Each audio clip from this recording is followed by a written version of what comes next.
here at Homedale High School, my Period 3 class, and we're really excited to bring to you today the ramen. Can we stay sideways? I think it looks a little bit better. We have a chili Mazemen ramen. It wants to rotate. All right, you're good. You're good? All right. So we have a chili Mazemen ramen, and Mazemen ramen is a dried ramen. We will have a little bit of sauce with it, but it's not going to be sitting in a broth like a traditional style ramen, like a tonkatsu or shoyu ramen. The noodles we have today, we had on our video, you'll see, is the rye noodle, and that's mixed with whole wheat flour, bread flour, baking soda, salt, and some water. In our bowls, we have a shoyu tare, and the shoyu tare is basically, we saute ginger and onion. Some classes actually did garlic. And we put soy sauce and chicken stock, and that was left to marinate for a couple of days. Lastly, but not least, we have an eggplant sofrito, and our eggplant sofrito was sauteed onions. That was cooked for about an hour.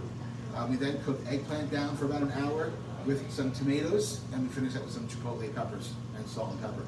So we're going to be assembling our ramen. We're going to do one portion at a time, and last but not least, we have our chicken katsu.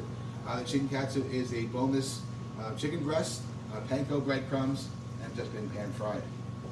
First thing we want to do is we want to get our water going, and the water can be a little too high. We don't want the outside of the ramen to cook. We're going to take one portion of the ramen and we're going to drop that down into our water and make sure we move that around. We're going to use our chopsticks to make sure the ramen's not sticking together, and we have plenty of room to let that cook. Right, and we will get a quick recovery from our water. All right, being these are fresh noodles, taking only about 30 seconds to 45 seconds, you'll see we're getting a quick recovery. And I'm going to turn that boil down a little bit. One, I don't want it to boil too hard, and secondly, we have a lot of starches that are in the water that could cause it to overflow.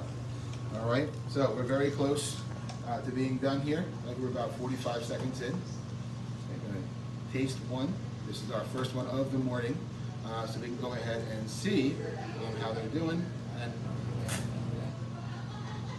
about 10 seconds, looking really great. All right.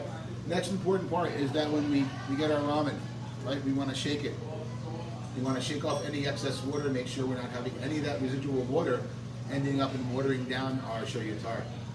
Okay. I'm going to go ahead and just turn this off for a moment while we're assembling. All right, we're going to go into the bowl, and as we go into the bowl, we're going to grab some of that shoyu tare, pick it up in the air, and just kind of align the ramen and lay that right on top.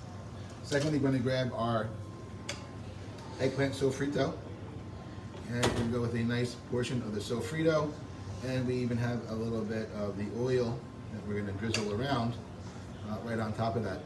Okay. Next up, we're going to go with our chicken katsu. And we're going to be cutting that on a bias. Okay. Cutting our chicken.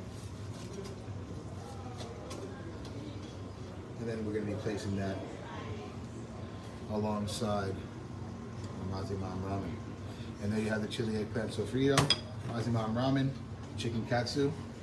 We can serve that with our chopsticks. And we are ready to go. Thank you so much for another edition of Cooking with Chef Johnyshwa, and we'll see you on the next time.